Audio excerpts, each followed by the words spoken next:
Hello, you wonderful people, and welcome to another episode of SuperFantaFi. This being a show where I talk about TV shows of the supernatural, fantasy, and/or science fictional genre. For today's episode, I'm going to talk about Gyeongseong Creature Season 1, Episode 2. A lot of really interesting things went down in this episode, so let's break it down. Well, first and foremost, let's start off with Sachimoto's situation. So, I was completely wrong with my initial thoughts, but then I kind of corrected and kind of went down the more accurate lane of thinking of Sachimoto's connection to. I don't know if it's going to be. I'm going to probably bounce back and forth between saying like Shay okay or Chai okay. I don't know. Once again, my Korean pronunciation, do forgive me because it's going to be atrocious. But either way, like what the connection was between her and Sachimoto and like all this about her mom, but we see later on she has a photo of her mom. It's kind of what I thought. It's like, right, they somehow found out he drew a picture of her mom, so she's been caught up in these experiments in some shape or form, so he knows that.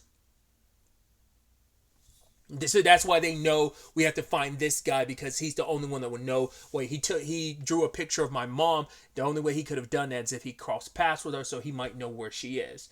Now, the episode is called Mother, and then that could be multifaceted because we have the woman who got turned into a monster this episode. She was already turned into a monster last episode. She actually, in fact, was already monsterfied last episode, but we get to kind of see it a little better. It's still hidden in shadow, so we don't really get a really, really good look at what she looks like in this monster form. But the way, Colonel Kato is looking at her, he looks at her and calling her a goddess and all that, because I guess once again she's kind of maybe the first success they had in a while, maybe different from the one they had in their previous facility. Maybe she's something different, like I said, because once again, if you look, there are men amongst them, but it seems like they do go out of their way to pick women, and I think maybe they want to monsterize women because they can give birth to like monsters, because women have reproduction, are the ones who actually give birth to children reproduction wise. It's like, I don't know if that's what they're aiming for. Like I said, there are men amongst the group, but it feels like it's mainly women. But maybe it's a lot more like even split down the middle between women and men that were kidnapped and part of these experiments than I'm giving it credit for. It just seemed like most of the people we come across during being held captive seem to be women. But either that's why I'm like, is that supposed to play a role in this? Because you want them to reproduce to kind of create more monsters. Once again, still not. My thought theory last episode was like, right, this is on some super soldier type of thing of you need people for your army, and what's the next step in weaponry? Well, instead of inventing new weapons, you kind of like create something that is unstoppable and just kind of a killing machine, and kind of like it's also, you have the pride of being the one who created a new species, so there's a little bit of that. It seems like that's what Colonel Kato's all about. This seems to be his baby, which is so interesting because like he is just a colonel, he's not a scientist, so he's spearheading all this, but is he the one actually in charge, or is someone else running? I mean, it seems like it's his operation, sure, because he's looking over it, but like he's probably taking his orders from someone else. It's just like, right, someone else on high came up with the idea of this, and he's just fulfilling that by whatever and all means possible to make it a reality. I mean, either way, we had, going back to Sachimoto for real quickly, he got hired because of what I pretty much thought of last episode. It's like, right, they needed an artist. But that was the thing I couldn't understand. It's like, but why would you need someone to draw? It's like, well, maybe drawing is better than having written notes about the whole situation. But the way they introduced the job to him, it's like, right, like all these anatomy books, it's kind of been something. It's like kind of saying that they've been behind. I don't know if it's specifically referencing Korea or specifically Japan, but when it came to like medicine and just the science of anatomy, they're kind of like further behind. So this is about the advancements of that. And they need him to draw it, which this I was still kind of like, why is that better? It's like, well, it's a lot easier to depict things rather than kind of put it in words when you have a visual representation of it, because obviously this, anatomy books have been around for a while, and you want to kind of put your stamp on it too with the experiments you're performing from a medical standpoint. And as they say, a picture is worth 1,000 words. But Sachimoto's first day on the job was not what he was expecting. I mean, he's the starving artist that it's like, right, he doesn't have a penny to his name, so he took this job because he needed the money. But was it all worth it in the end? The nightmares that this work is inducing. I mean, his first assignment was like him drawing this guy who, no anesthesia or anything, got cut open, and they were going to study his abdomen and everything. So but Sachimoto ended up throwing up. And the guy, the doctor came back, the surgeon or whatever, grabbed him and yanked him back in the room, because it's like, no, you're not going to walk away. You need to do this job. This is what you were hired to do, so you better do it. And it's just, like I said, it's nightmare fuel. And he ends up meeting the woman, the same one that turned into the monster last episode. She tells him that, right, all humans are capable of more than what we think we are. Because I meant to talk about this last episode, but they made a point to showcase her necklace. It's a very unique necklace. And I figured, well, when she becomes a monster, it's our way to distinguish and delineate her from anyone else. That's what I'm like, I couldn't even tell by the photo that was drawn. I don't know if that's no, I don't think it's Sachimoto.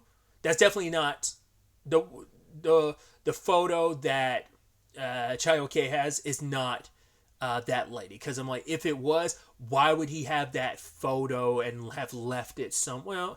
Why would he be able to leave it somewhere for Chayoke to end up having it?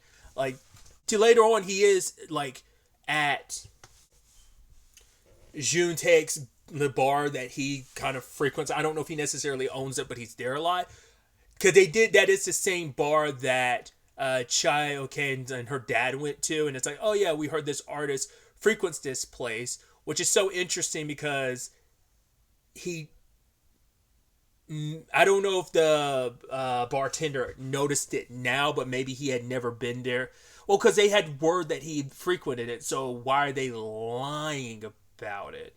I wonder, does she secretly know what's kind of going on, and that's what she's kind of covering for by not letting it known about? Because she says she knew some people by the name of Sachimoto, but not anyone that would fit that description. So I wonder, is this actually the first time she's ever met him? Maybe it's a thing of he's always kind of blending in the background, so this is the first time she's ever taken notice of it, because she goes like, oh wow, you're very good at drawing, and maybe that'll click and she'll be able to kind of connect Chayoke and her dad to this. Well, their circumstances being what they are this episode, that might not be information that finds its way to them soon. It might find its way to Jang, which that's a whole other element. But like I said, we'll continue breaking things down and kind of discuss that a little bit later on about both of their circumstances by the end of the episode. But focusing on, like I said, I'm going to bounce back and forth between Chayoke or Chayoke. I'll go with Chai for now because I said Chai a lot last episode, so I'm gonna switch it up and say Chai this time. She started tackling this situation from a different perspective. I thought her perspective, well, my thought was, obviously Jang has been coming at this and approaching this from one perspective instead of kind of thinking outside of the box, which Chai kind of does, well, her and her dad do, because they're tackling this from a different perspective. They end up following Ishikawa, and he ends up taking this very specific, when the person's pulling the vehicle, that kind of carriage ride, but it's by human feet. That guy was their personal one, because we find out later on Jang was only looking at it from the perspective of where she's from, was it Spring Moon Tree or something like that? They were only looking into those driving services in that area instead of one from Ishikawa's house. And now, she ended up breaking in there and following them, and now it ended up leading her to the hospital, but she ended up attributing it first and foremost that maybe Ishikawa wasn't the one that sent her there, but it was like his wife, Maida. So now and that's something I'd wondered last episode. That look on her face. Does she know about the affair? This episode makes it insinuate yes, she did. She's actually the one that sent Myung-jae to the hospital. I wonder, is it because she found out she was pregnant? Was it just to kind of remove her from the, like, maybe she doesn't know what goes on at the hospital, or maybe she does. Maybe she does, and Ishikawa has no idea what's going on in the hospital, and she just wanted to, like, I want my life back, I want to keep my husband and everything. So maybe that's what that look was about, because she knows that Ishikawa's looking into Myung-jae's disappearance, and there's a little bit of guilt of, oh, like, even like if it was me, would he go this far for me? And or maybe it's just guilt over, I can't believe I did this, but I just want to protect my marriage. You know,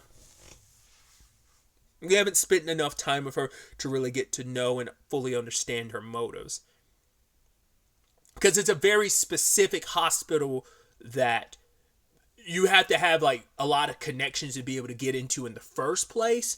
So that begs the question, like, was it just, hey, this is a very special hospital, you just wanted her locked away? Maybe you want it to be a situation of you have her locked up long enough so that they can get rid of the baby, and then they'll let her out, and it's like there'll be no, after that, maybe in a twisted way you thought by getting rid of the baby, that would help with the situation with your husband. Or maybe she wanted the baby to be had out of sight, not of mind. Let her go through the entire pregnancy in this hospital, and then the aftermath is whatever it is. Whether it's just like, hey, send her and her baby on the way, so that the drama, because like everyone knows about her and Ishikawa, but no one knows about her being pregnant. That hasn't circulated yet.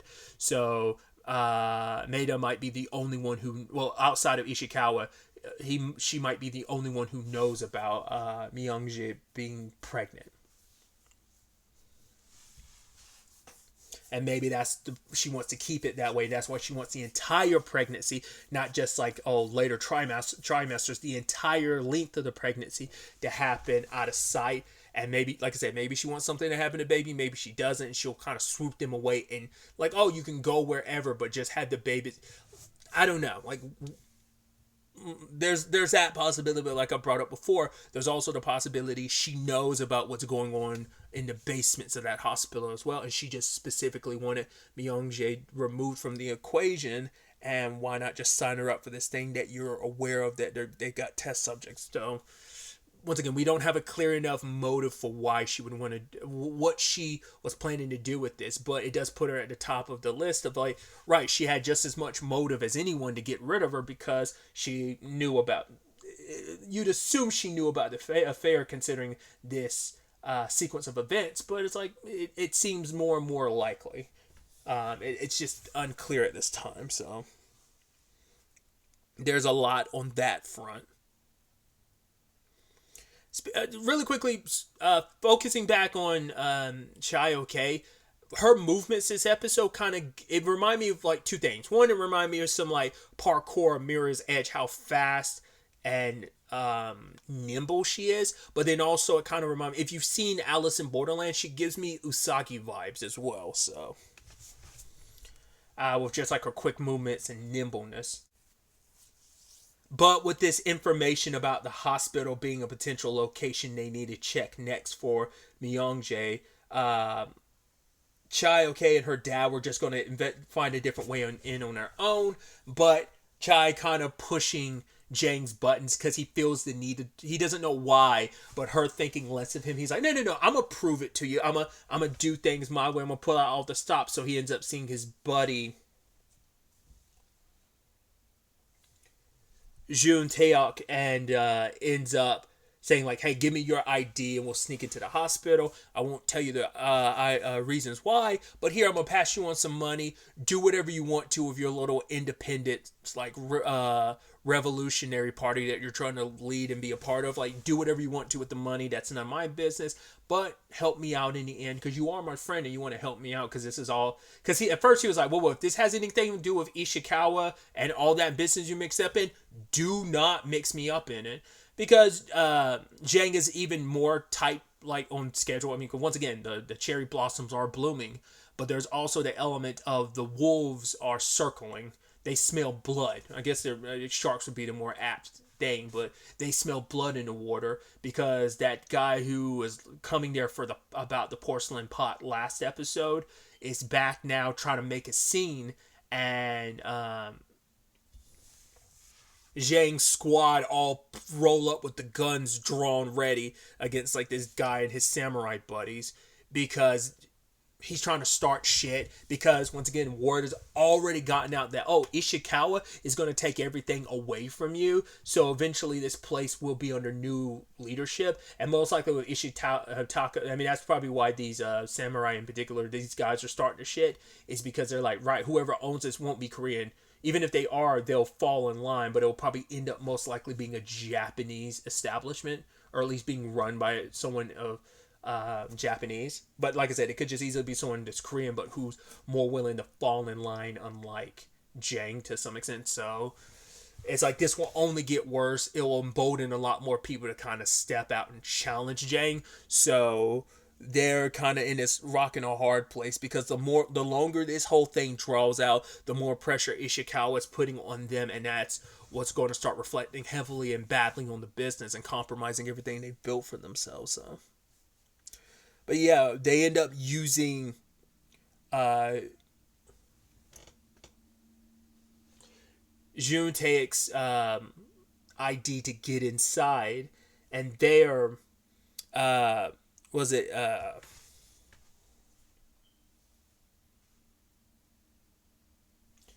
Gapyeong ends up kind of creating this scene, and he's acting like he's in so much pain. And I love when an actual doctor shows up and he's willing to inject him. It's like, no, we're not going to actually let him inject me. And Jang is just kind of letting it play out because he was trying to see the signal from the sleuths, whether they got it, the information they needed to. And I love Gapyeong's like, would you actually have let him inject me? It's like, well, we won't know now because it's a moot point because he didn't end up injecting you, so I guess it doesn't matter. It's like, oh, that so sucks. Your master was going to basically serve you up to that needle. God knows what it was going to do to you.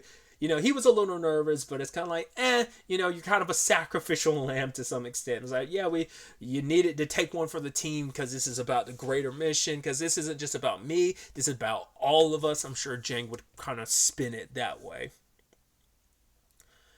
But the situation is that Chayoke ends up finding, well, at first she was looking through the records, but like trying to find Akio Myongjae.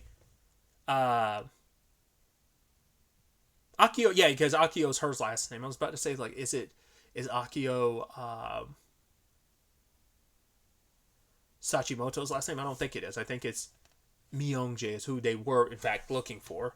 Because why would they have any association with the fact is that Sachimoto? They have no correlation to believe that Sachimoto is connected to the place, even though he is. But the guy that finds her in there, it turns out he's part of the independence group as well. A different one from Jun Taek. It seems like those are different squad. There's multiple ones probably scattered around. It's probably one of those things of kind of like a group, like a resistance group. There are different cells that are probably unaware of each other. They're not all part of the same groups, but these different groups are basically individual cells, all aiming for the same thing. They're just working independently because the bigger a group is, the more attention you draw. And I don't know if they're even cooperating at all, or just everyone's just doing their own thing, tackling the same issue of independence, just from different perspectives and situations. But because they have this guy acting as like their guide a little bit in the hospital, our sleuths decide that they're going to stay. But Jang's like, no, you don't have to do that. Like, we should come up with a different plan. He was the one initially coming up with saying, like, we should come up with a plan that's a little less risky. And everyone's looking at him. He's like, what? Do I have something on my face? I guess it's like, right, you're the one that's kind of like full steam ahead. You're not thinking things out. But he is now, because Chayoke is like potentially in danger, and he likes her. And, he can't bring himself to admit that, but he's like, no, we should pick something that's less risky. But it's like, right, you said our timetable is the cherry blossoms. Like, the fact is, just as quickly as they blossom, them even being in a process of blossoming means they can start falling quickly too. So we're running out of time, no time to wait and debate. So we got to see this through. And when it was all said and done, Jang was talking to Gapyeong, and he said, I think they are just as dedicated about their work as I am mine. I think he found a little more common ground with them than he initially suspected. Like, that they, because initially at the beginning of the episode for their storylines, they were trying to suss each other out. Like, can we trust him? Are they really good? Are they really good at what they do? Is he really someone we can trust? The father is a lot more willing to kind of go along with everything with Jang, because it's like, right, we mutually benefit from working together.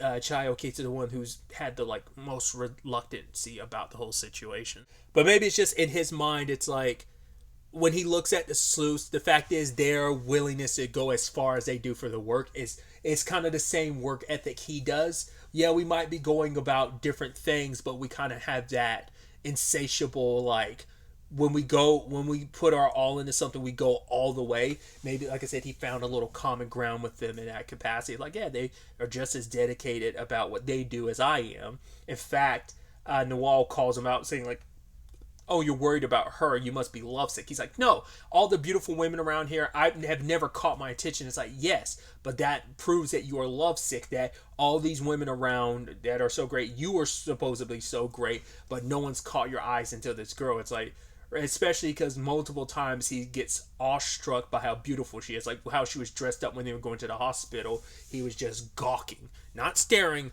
gawking, you know? So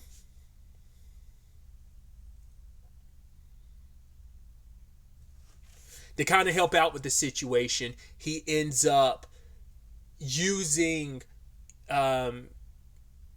Ishikawa to his advantage. He approaches like the driver dude that follows him, which I even love. I think it was the beginning of the episode that him and Gapyeong were walking down the street, and it's like, this guy is terrible at tailing us. He's like, the worst thing is we have to sit here and pretend like we don't notice. I mean, it's literally a street where people are walking and you're driving a car. At least be on foot following us, you asshole. Like, why you have to be, that's not Gapyeong's words, those are mine, but it's just like, why are you in the car? Like, you would need to be as unsuspicious as possible. You are terrible at what you do. That's why Zhang like took you for a ride, both literally and in the metaphorical sense last episode. Literally as in, well, he actually got in the car, you drove him around, acting as a little bit of a driving service. But also, fact is, he like fooled you and duped you in that capacity as well. So, but if he wants to know more about the Myongjae, which obviously the Sachimoto, at least from his perspective, the more if I help the sleuths, that means they're more likely to help me. So to find out anything, it's like, right, he gives Sachimoto's name to Ishikawa to put all his resources towards. Which even Ishikawa's eyes have been turned towards the hospital because he doesn't know what it is, but he knows, he heard from the driver that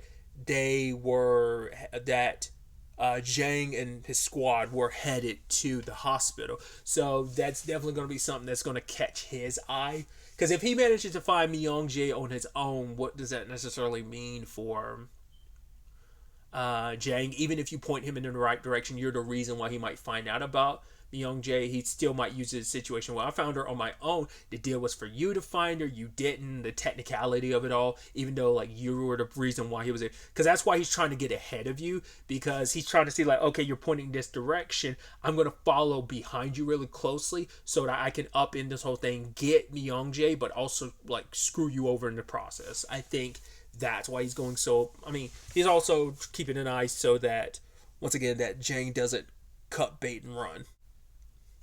But the lady from room 2 that transformed into a monster last episode, once again, we get more of that monsterization this episode as she ends up killing some of the guards that got too close. And one of the soldiers tried to like protect the other guy who was still alive. Because she's got all these extended tentacles coming off her body. And she has it like stuck on his head like a tentacle. And it was like sucking something out. I don't know if it's like a feeding on the blood in his body or whether it was eating his brain. Whatever the case may be, another soldier tried to step in and got jabbed up by some tentacles. They stabbed him and she brought him closer to the cage. I thought the whole point was, and because she starts like grabbing on his face with another tentacle and pulling, I thought we were going to see his head like kind of get super condensed and like like squished in as she pulls him closer and tries pushing his head through the bars. All we see is her grab onto him, and I guess she's just, like I said, sucking up whatever nutrients or whatever it is that she's getting out of his body and just holding him up. So they gas the creature with nitrogen to knock it out because they're transporting it to level 4. I don't know. I guess that's a deeper facility inside of the basement area. But while it's in this phase, it's also got a self-defense mechanism of it releases anthrax throughout these spores, and so they are transporting it. And the guards are warned about being careful about the spores, but they're basically wearing the equivalency of like gas masks and hazmat suits, but none of the prisoners are fortunate enough. And so the little girl was the first one where she touches it thinking it's snow, and then it proceeds to start burning their skins like acid. Luckily Myung-jae like stayed away from it, but it seems like mostly everyone touched it in some shape or form and was murdered by it. So she might unfortunately be one of the very few around. Like, if things don't work out with that lady who's the current monster, they'll probably start looking towards her as a potential replacement. I mean, she's being moved to level 4, so she must be a good test subject. We don't know how far some of the previous test subjects is. Like the one that we saw at the end, when their last facility blew up at the beginning of last episode, that thing might have been in the same level. That might have been a level 4 as well. I mean, who knows?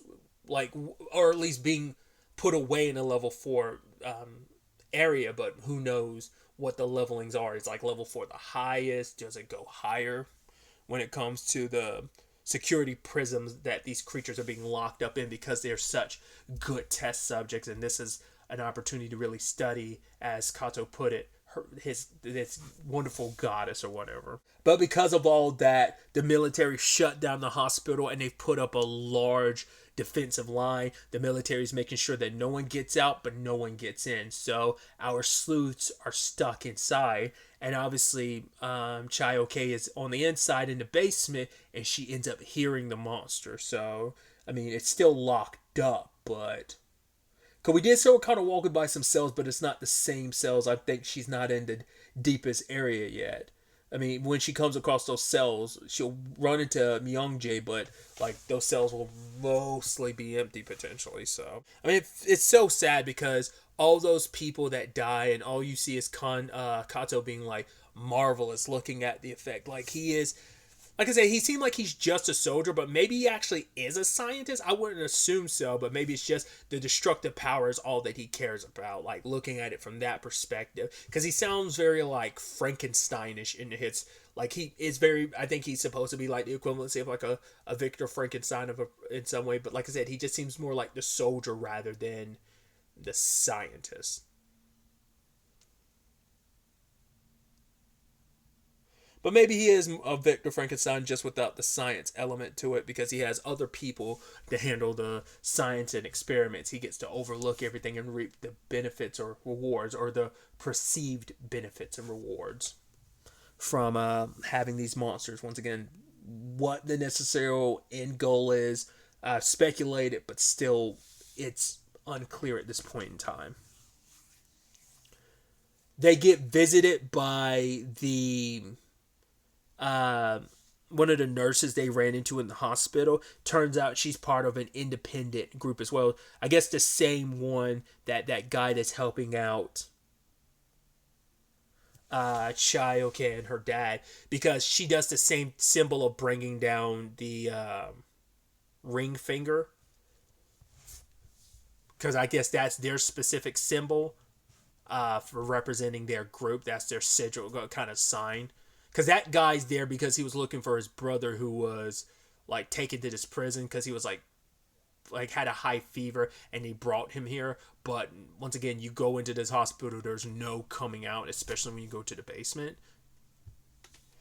And he hadn't seen his brother in like over a year or something like that, which the longer someone's gone, the more likely that they either died in all the processes of, making the monsters, or maybe they ended up suffering the ramifications of a monster, like a lot of those people died from the spore.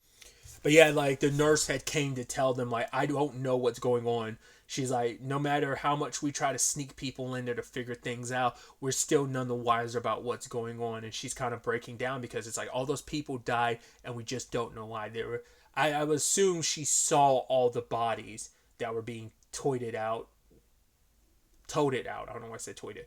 Toted out. She saw all of them, and then that was just kind of like this, I think, rude awakening and just how big this is. And even after all this time, no one is any closer to really figuring out what's really going on at that hospital.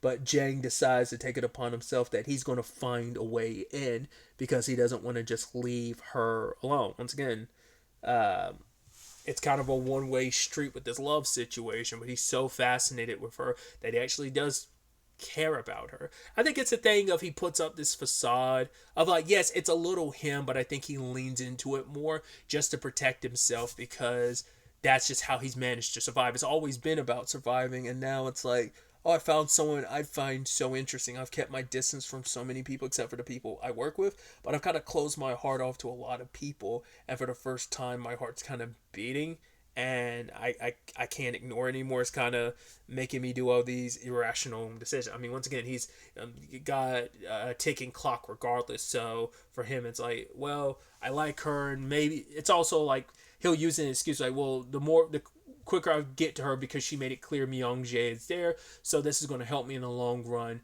like helping them, but that's just an excuse needed to try and help them more specifically. Chai, okay, and let's, not as focused on her dad, but it's like it's kind of a two for package of kind of have to help her and her dad. You can't just help one and not the other. Some very, very interesting developments. I'm curious to ultimately see where all of this ends up taking us going forward into the next episode. But really, that's all I want to talk about. So the next time we meet, be happy, be safe, live life to the fullest, and enjoy it. Good day and goodbye.